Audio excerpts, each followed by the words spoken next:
I'm really glad that you're here tonight, whether you've been here for years and years and years, or whether this is your first time. Welcome to Ladies Latte, and I'm going to turn things over to Mary now.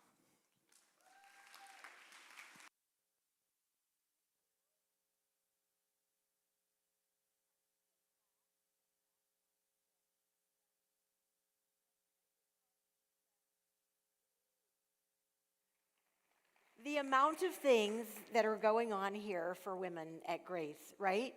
And Jen's the one who is behind all of that. So super grateful for her. Yeah. All right, so I got to embarrass some people because we're at our last latte of the year, right? So we've had 9 from September, 9 lattes. So can you think back to how many you've been to? See if you can. I'm like, I don't even know what I did yesterday. How do I know if I've... But if you can remember, I'm curious, how many of you have been here for all 9? Would you stand if you've been here for all 9? Would you stand? All 9 lattes. Woo, look at you. All right. Woo-hoo. All right, Jen, grab these women, because these are the ones you want to get on your team. If this is only your second latte, if you've only been here twice ever, would you stand? If this is your second latte ever. Jean, you've been here more times than that. Woohoo, welcome. Okay, I do have to do one more embarrassing thing. If this is your first latte ever, would you stand and let us welcome you? Welcome. Woo, wow. We're so glad you're here. In fact, would you, there's a little guy at church here who, whenever I see him, sometimes he'll give me a hug, and sometimes I'll ask him for a fist bump, and he'll be like, no, he just leaves me hanging right there, just like that. But would you look at someone at your table and just say, I'm so glad you're here tonight, and maybe give her a fist bump?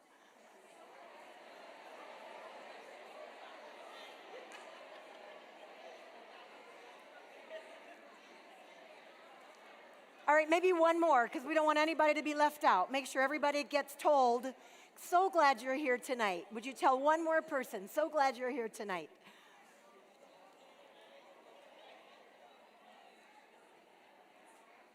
Did anybody get left hanging? I hope not. All right, how about online? Dottie and Carol and Bob, I know sometimes you tune in too. We're so glad you're here online. Welcome. Glad you're at Latte tonight too. So I'm really glad you're here. I'm sad we're at the end of the book of John. I have so enjoyed, if you're new to the Bible, you're like, wait, I thought we were studying the Bible. Yeah, the book of John is just a part of the Bible that we've been studying this year here at Latte. I'm so glad you're here.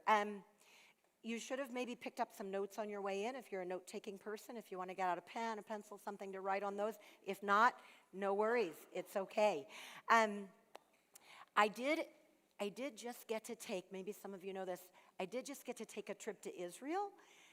Just got back 2 weeks ago. Yeah, it was fun. It was my first time. I'd never been there before, and I thought maybe I'd show you some pictures. It is on the other side of the world. It's a long way away.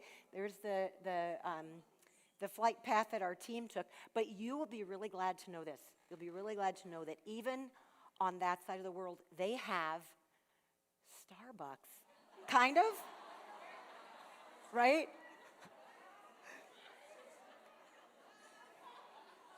I don't know.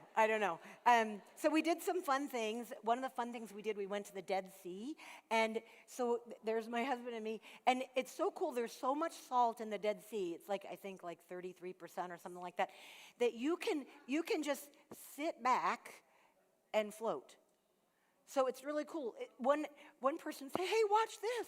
And she just kept walking until her feet came off the ground. And then she just stood there just like this. It was really cool. And the mud has so many minerals in it that what a lot of people do, they'll take it and they'll put, that's why my husband has that stuff all over him. So I didn't put it on my face. I put it on my arms. I wasn't really up to the whole face thing. But one of our pastors, Pastor Greg Carrick, went with us. Here he is.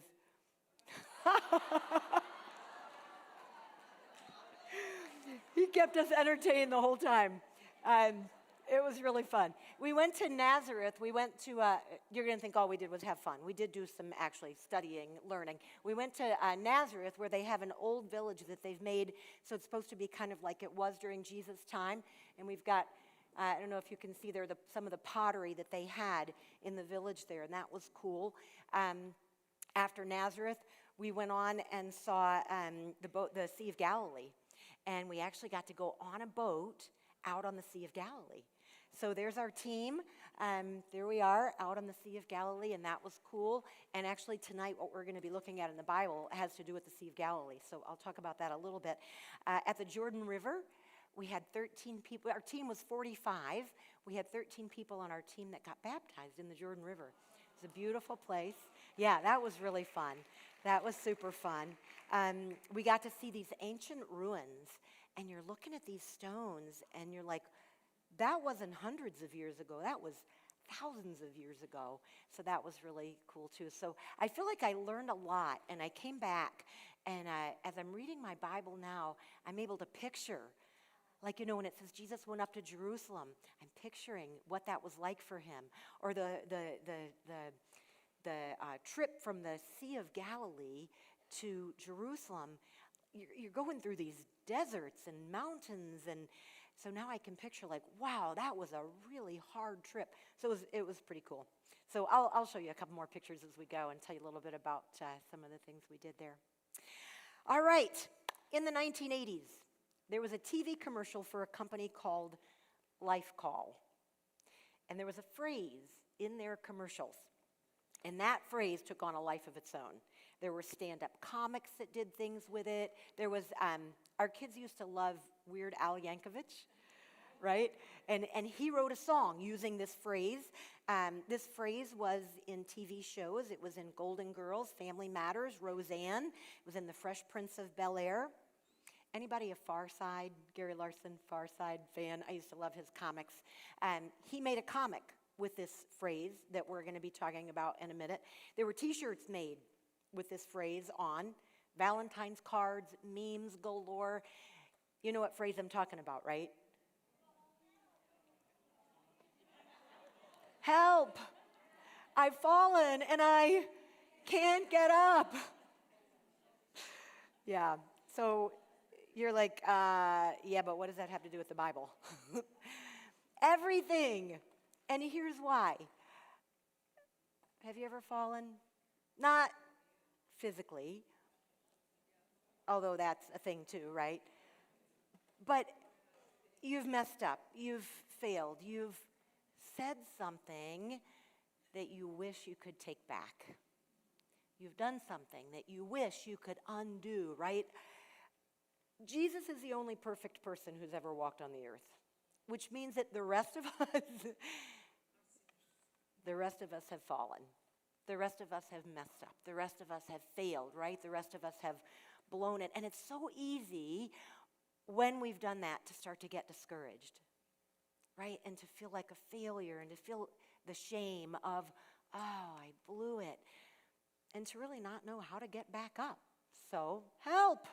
I've fallen and I can't get up. I don't know how to come back from this. I was talking to a woman the other day. She's in her 80s and so sweet. And she said, I stayed away from God for so long because I'd done some really bad things and I didn't know if he could forgive me.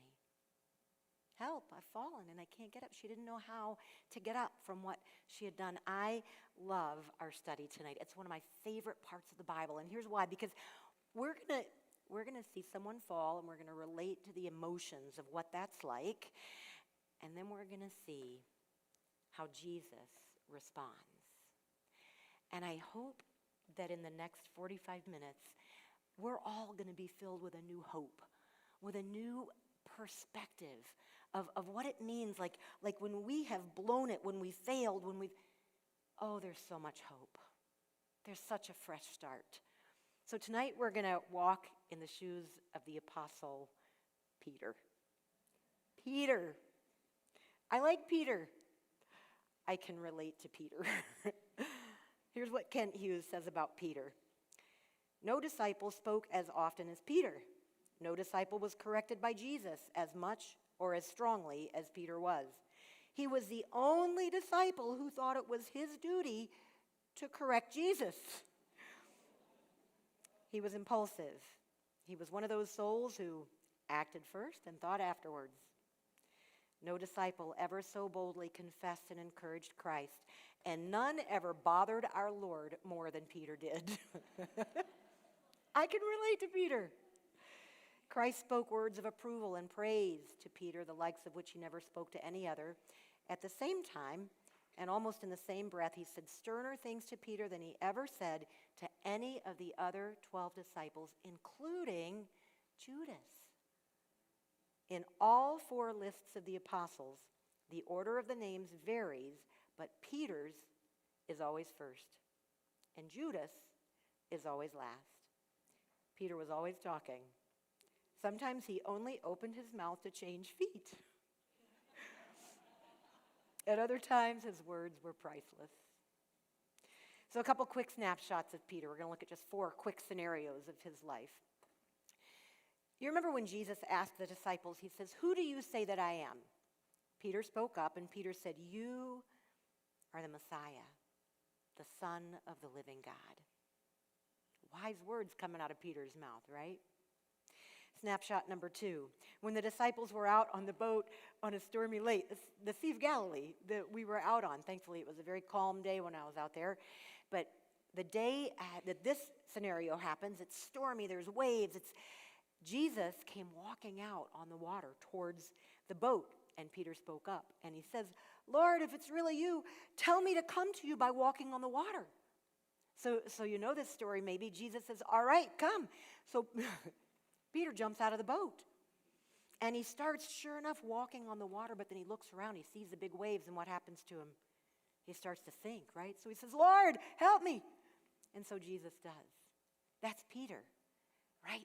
Jesus, tell me to get, and he jumps out of the boat. Third snapshot of Peter, when the disciples, a lot of the many, not the 12, but the many followers of Jesus, there was one scenario where a lot of them just walked away and said, "This is too hard, we're not going to follow Jesus." Jesus turned to the 12 disciples and he asked, "Are you going to leave too?" And Peter spoke up. And Peter said, "Lord, to whom would we go?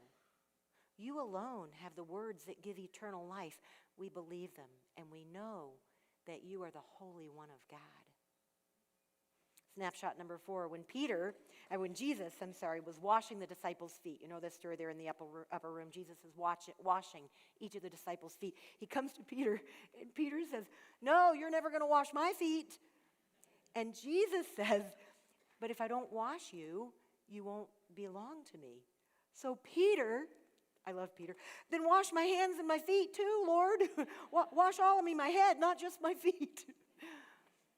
That's Peter. So you kind of get a picture, right, of who he is. Kent Hughes goes on, he says, "When I think of Peter, I imagine a broad-shouldered, loud, extroverted, assertive man who's always sweating. He was a big fisherman, a headstrong, unbridled hulk who was always getting into all kinds of trouble and causing his master plenty of the same, but he also kept turning back to Jesus." So there you have it. I love that God made each of us unique, right? With our own personalities, our own strengths, our own weaknesses. He made each of us unique, and I love that he lets us see Peter's personality. And I love that he lets us see Peter's humanness, right? He was so human. So our guide in Israel, he would often say this. He would say, "If you were to ask me," and then he would ask the question, "then I would tell you." So I'm going to be our guide for a minute here, right? If you were to ask me, why? Why does God give that window into Peter's humanness? Then I would tell you this. Maybe because when we see Peter's humanness and we see how much Jesus loved him in the middle of all that humanness, maybe we can see ourselves there, right? Maybe we can see how Jesus dealt with Peter, how he deals with us in our humanness. I love this part of the Bible. So we're going to look at 3 conversations, and each of these conversations teaches us a lot about Peter. It teaches us a lot about Jesus and a lot about ourselves, too. Conversation number one is in the upper room, the Thursday before Easter. It's the day that Jesus had his last meal with his disciples. Some people call it the Last Supper. And Jesus told the disciples that he would be going away and leaving them. So Peter, of course, spoke up. And he said, "Lord, where are you going?" And Jesus said, "You can't go with me now, but you'll follow me later." And listen to what Peter says to Jesus. Peter says, "Why can't I come now, Lord? I am ready to die for you. I am ready to go to prison with you, even if everyone else deserts you, I never will." In your notes, you'll see these words. It says, "If only I were the best version of me all the time." If only I were the best version of me all the time. Peter had expectations, right? Oh, this is who I am. I would never. The best version of himself, who he wanted to be, that's what he had in his mind. Jesus looked at Peter and he said, "Oh, die for me? No. Before the rooster crows tomorrow morning, you will deny 3 times that you even know me." Here's the reality. Jesus knows not just who we wish we were. Jesus knows not just that best version of ourselves. Jesus knows who we really are. He knows everything about us. The best version of me, in reality, is not always who I am. Jesus knows that. So soon after that conversation, they left the upper room. They went to a grove of olive trees. You'll see we took this picture when we were in Israel. We saw so many olive trees in Israel, and they were just all over the place. So they left. They went to this grove of olive trees, and this is where they think this happened, actually, this picture that you're looking at. And it was there, the Garden of Gethsemane, where Jesus prayed, and you can read all about what happened there. But while they were there, the Roman soldiers and the temple guards came. They think it was somewhere between 300 and 1,000 of them came with their weapons and their torches, and they arrested Jesus. Maybe you remember that story of how Peter pulled out his sword, right? And the soldiers and the temple guards are all around, so Peter takes his sword and he whacks it down on the head of Malchus, one of the temple guards, and the helmet protects the guy's head, but the sword hits the helmet and then veers off and goes down and slices off the guy's ear. And so Jesus looks at Peter and he says, "Peter, put your sword away. Don't I need to do what the Father has called me to do? Shall I not drink from the cup the Father has given me?" And then Jesus, in the midst of all that he was going through, he takes the guy's ear and he fixes it back on his head. So they arrested Jesus. Remember that name, by the way, Malchus. Remember that name. So they arrested Jesus and they tied him up and they took him to begin his trial, which is what we looked at last month here at Latte. That brings us to conversation number 2. The setting for that conversation is around a charcoal fire in the courtyard where Jesus was taken for his trial. And we're going to pick up here. You'll see a picture up here. This is actually, we took this picture while we were there. This is actually the courtyard where they think that this conversation took place. We stood there and we looked down and I thought, because I knew we were going to be talking about this at Latte, and I thought, wow, this conversation that we're going to talk about, it happened right here. So this is where we're going to pick up in John chapter 18, and I'm going to read starting in verse 13. Simon Peter followed along behind, as did another of the disciples. That other disciple, I'll stop just for a second here. You might remember that in the book of John that we're reading from, John wrote the book, but he never refers to himself as John or in the first person. He always calls himself that other disciple, or the disciple whom Jesus loved. So Jesus, when he says, Simon Peter followed along behind, as did another of the disciples. He's talking about himself. That other disciple was acquainted with the high priest, and so he was allowed to enter the courtyard with Jesus. Peter stood outside the gate. Then the other disciple spoke to the woman watching at the gate, and she let Peter in. The woman asked Peter, aren't you one of Jesus' disciples? No, he said, I am not. The guards and the household servants were standing around a charcoal fire. Remember that? We'll come back to it. They had made because it was cold, and Peter stood there with them, warming himself. I'm going to drop down to verse 25.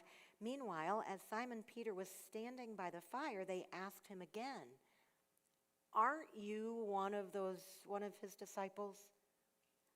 I am not, he said. But one of the household servants of the high priest, a relative of Malchus, the man whose ear Peter had cut off, asked, didn't I see you out there in the olive grove with Jesus?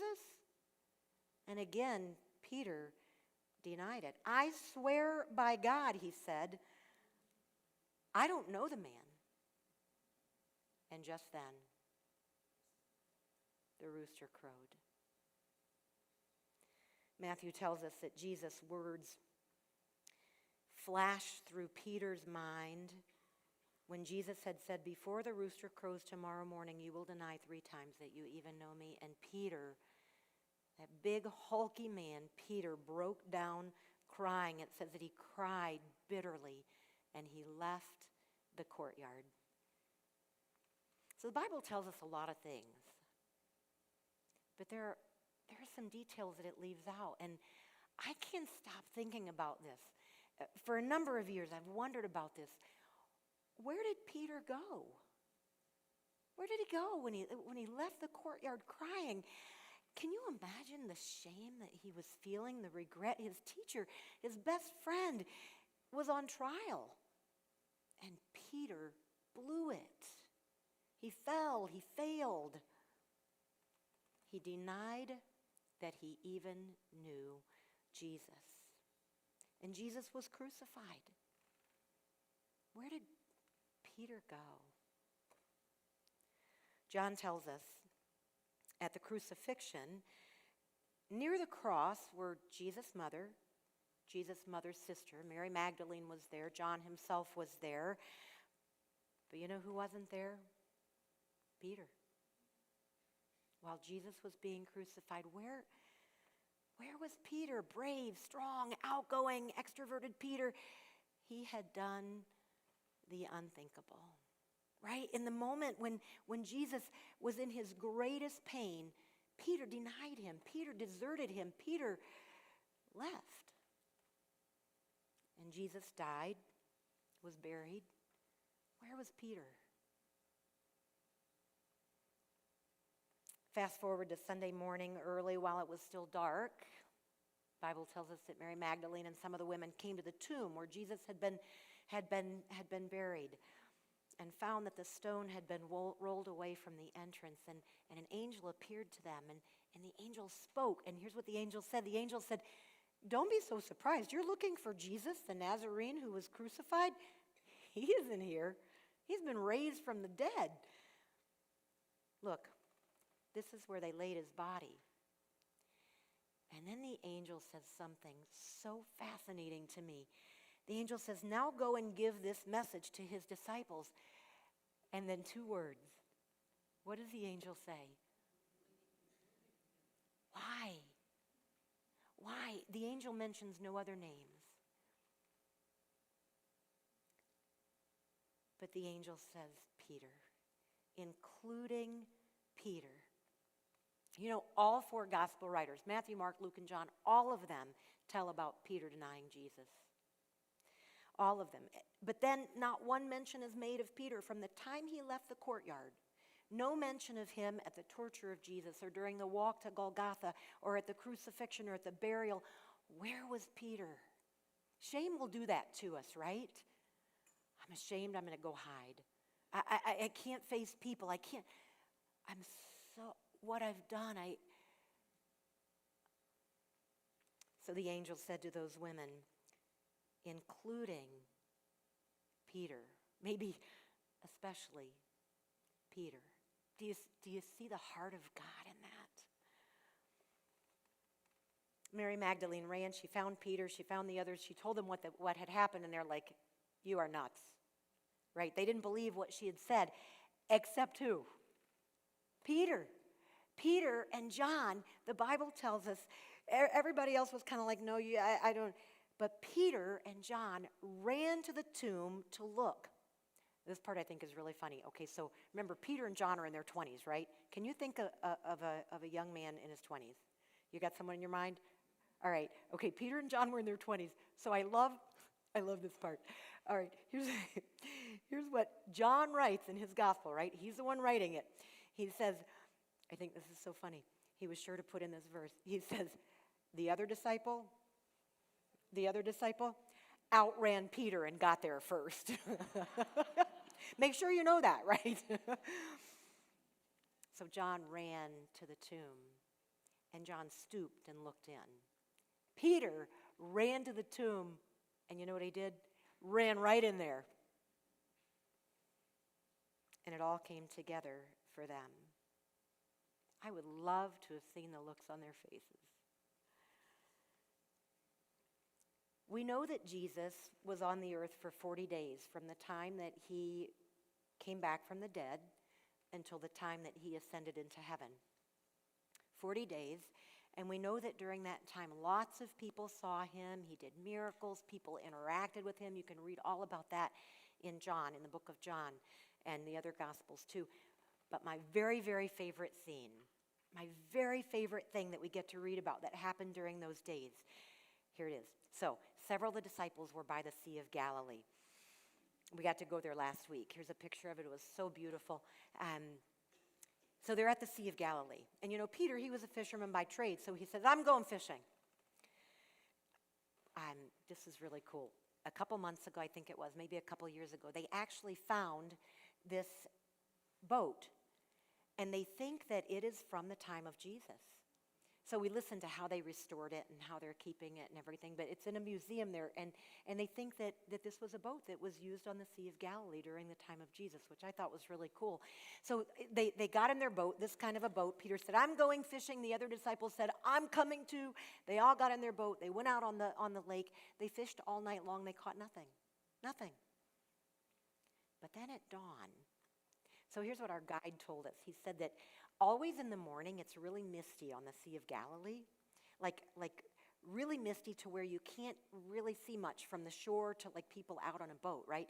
So I'm picturing at dawn this morning, the disciples are out on the boat. They haven't caught anything all night. It's misty. The sun, you know, is breaking through the mist there. They're out on the boat, and they see a figure out on the shore. Can't tell who it is. But they're like, there's a person over there. And the person on the shore calls out and says, hey, friends, have you caught any fish? No. So he says, throw out your net on the right side of the boat, and you'll get plenty of fish. So sure, why not? They throw out their net, and all of a sudden, that net is so full of fish that they can't even pull it in. If you've read the Bible a little bit, you might remember that 3 years before this, the disciples had gone out to fish. They had worked all night long. They hadn't caught a thing. And so Jesus said to them, go out a little deeper, throw out your nets. And they did, and their nets filled up with fish, so much so that they couldn't even pull in the nets. Same scenario, right? But 3 years later. And John is like, it's the Lord. He looks at Peter and he says, it's the Lord. And Peter, right? We know Peter, right? Jumps in the water and starts swimming towards the shore. When he gets to the shore, you know what he finds? A charcoal fire. Have you ever been somewhere and you're in the middle of what you're doing, you're minding your own business, and then all of a sudden you smell something, and it's like a subconscious thing sometimes. That smell pulls up a memory. Have you had that happen to you? Like, it's such a weird thing. Sometimes you don't even know why.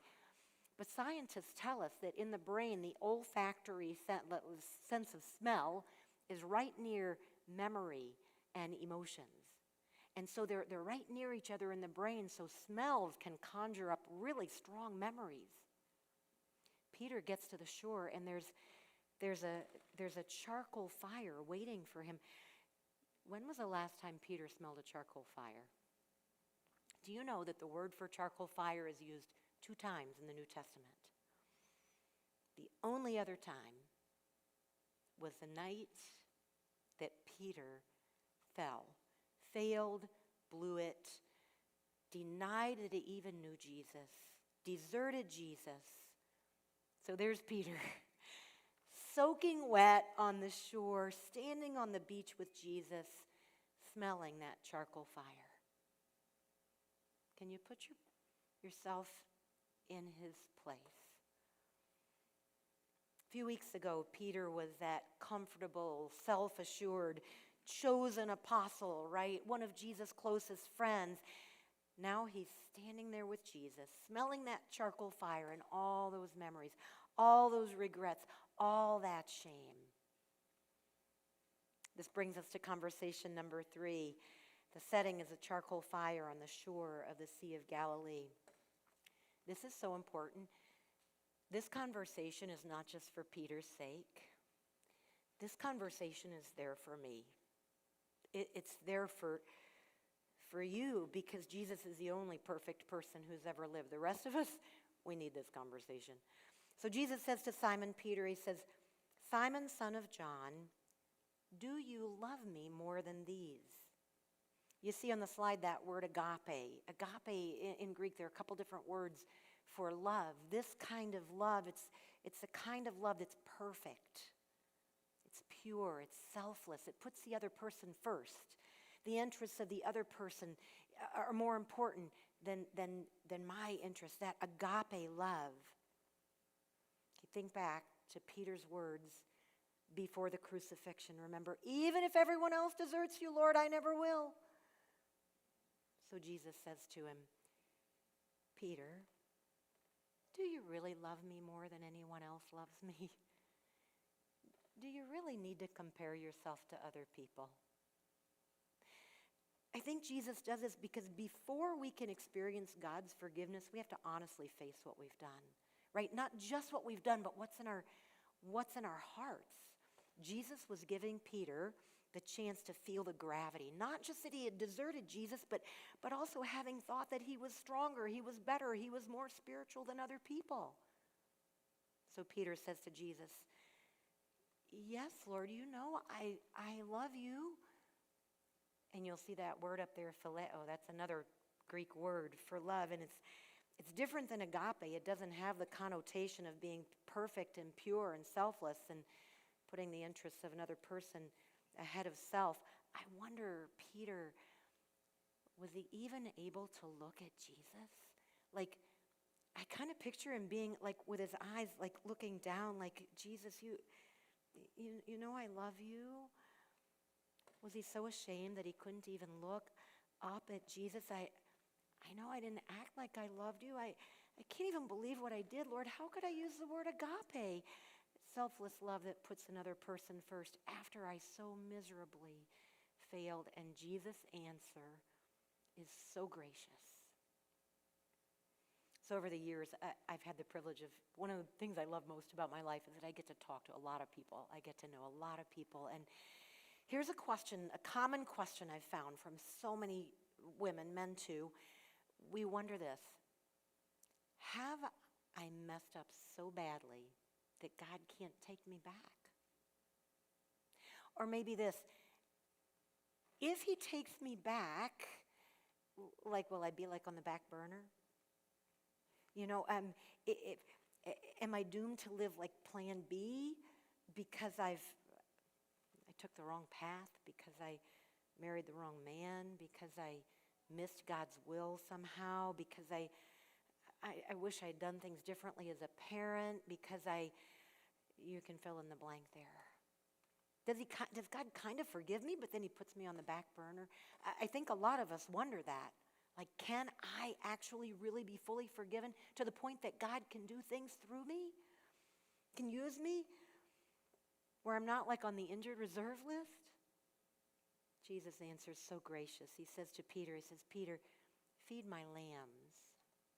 What does that mean? It means, Peter, you are not disqualified. You are forgiven. Your life is worth living. Yes, you fell, but I want you to get back up, not just to limp along, but to get back up and to run, Peter, yes. And then Jesus asks a second time, Simon, son of John, do you love me? Agape? And Peter says, yes, Lord, you know I love you. Phileo. Jesus says, then take care of my sheep. Peter, even if you can't answer with agape, even if you feel too unworthy, too ashamed, I want you to be mine. I want you to live for me. Do you remember back at that first charcoal fire? How many times did Peter deny Jesus? 3 times, right? So Jesus gives not 1, not 2, but 3 chances to Peter here on the shore by the charcoal fire now. Jesus asked for a 3rd time, Simon, son of John, do you love me?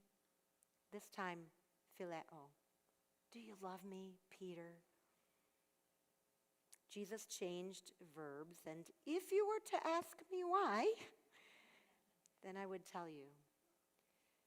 Maybe because Peter felt too ashamed to say that he could love Jesus with a perfect and pure and selfless love, the kind of love that's always looking out for the other person, that puts the other person first.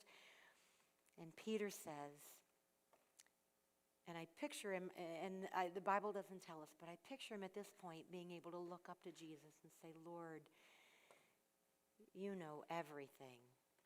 Think about that word for a second. You know everything. You know everything.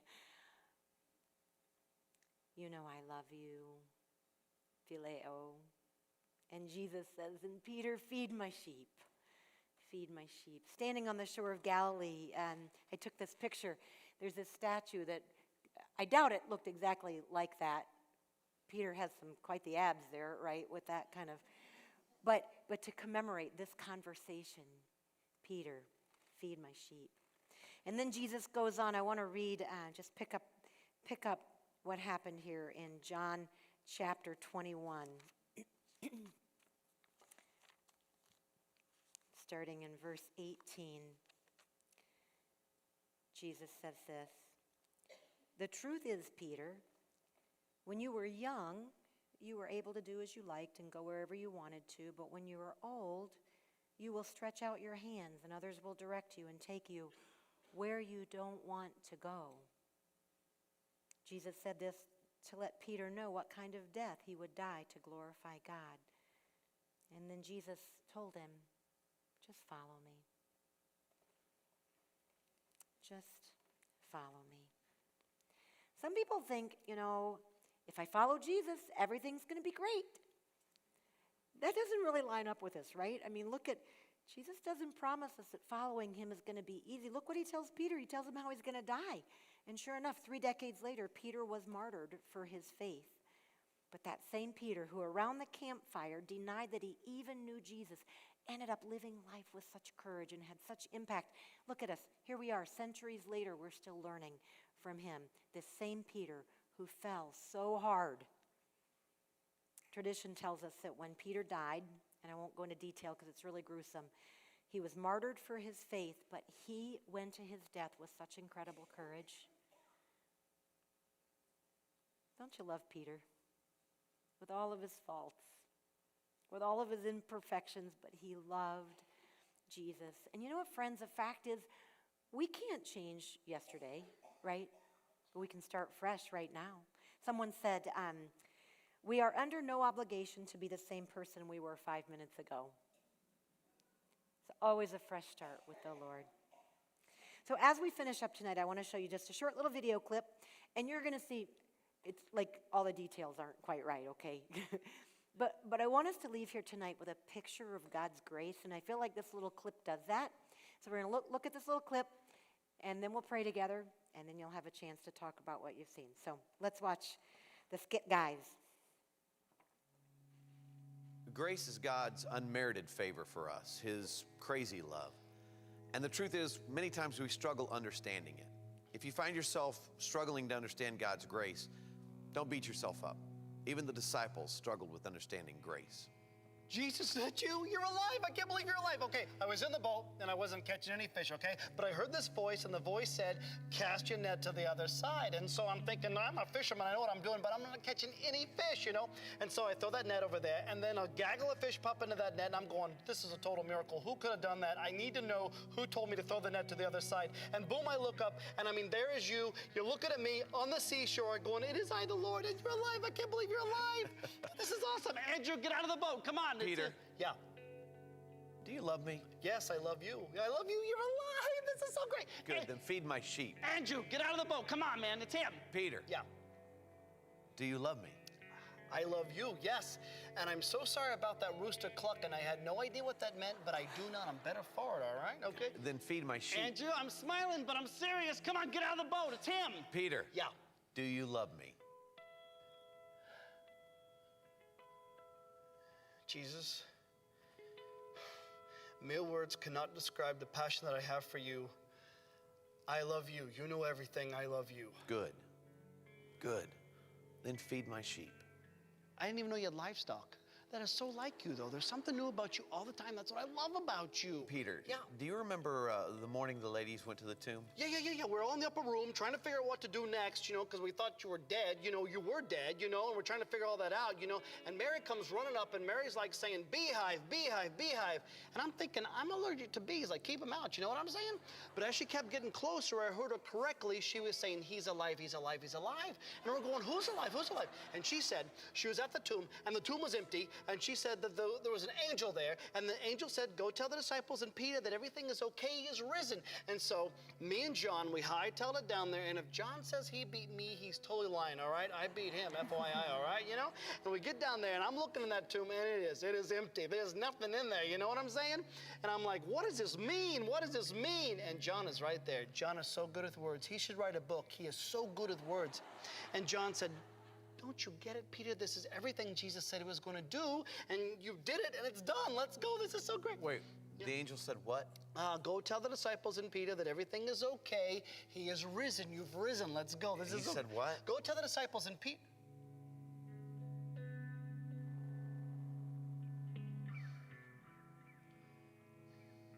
Go tell the disciples and Peter.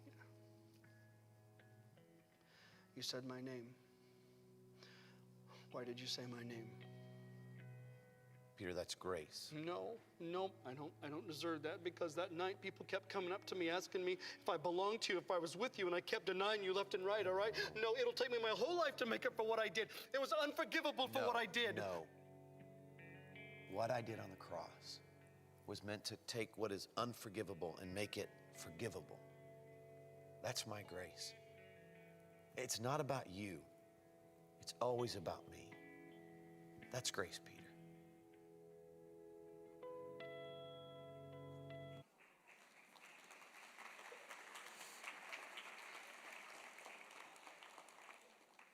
Beehive, beehive, beehive. Don't you love that line at the end? What Jesus did on the cross was meant to take what is unforgivable and make it forgivable. That's grace. God's unmerited favor for us, his crazy love. I'd love to pray with you. I wonder if you might just be willing to put your palms up and close your eyes. And I want to guide us through a couple thoughts here, and then I'll pray. I wonder if you might just take a deep breath. What is it that comes to your mind when you think of regrets?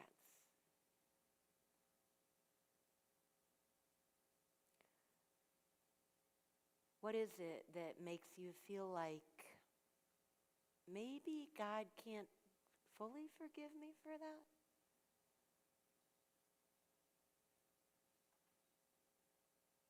What is it that makes you feel ashamed and maybe like running away and hiding somewhere?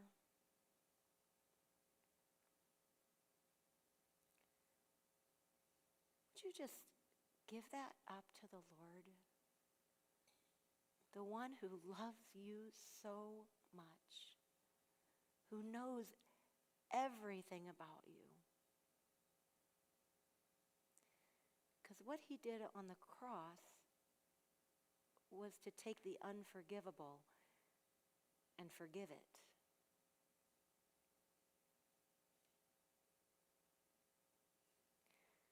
Lord, you see every heart here tonight. You know where we have dark corners in our hearts, dark corners where there are things that we're ashamed of, things that we feel are unforgivable. Lord, would you shine your bright light into those dark corners that will know your love, your incredible forgiveness. God, you forgave Peter for that awful thing, and I believe that that's there in Scripture so that we can see that and we can know that we also, no matter what we've done, no matter what we've done, no matter how awful that thing in that dark corner of our heart is, you want to forgive us. Thank you, Jesus, for going to the cross, for all of those things that we're thinking about right now. Thank you, thank you, thank you. We pray in your name. Amen. Before you go to conversation, I want us to hear, we've been memorizing this verse all year. I want us to hear it, God's words to us, right? Can we say this together? For the mountains may move and the hills disappear, but even then my faithful love for you will remain.